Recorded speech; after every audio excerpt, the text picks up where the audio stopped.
It can be confusing. Sometimes a lot of people will call for a will, and we discuss the difference between a will and a trust, which a will is better than nothing in California.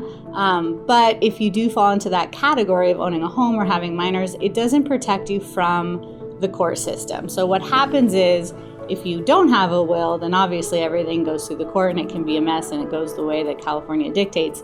If you do have a will, the will at least gets lodged with the probate court through the probate, and then your assets in theory are distributed the way that the will says. So that's better than nothing.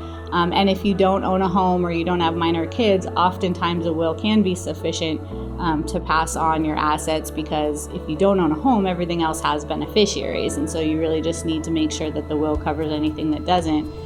The normal will that you do when you don't have a trust is typically called a last will and testament or something to that effect. When you have a trust in place, you still have a will, but it's kind of a moot document. It's not one you ever want to have to use, but you want to have it in case you need it. Better to have it and not need it than need it and not have it.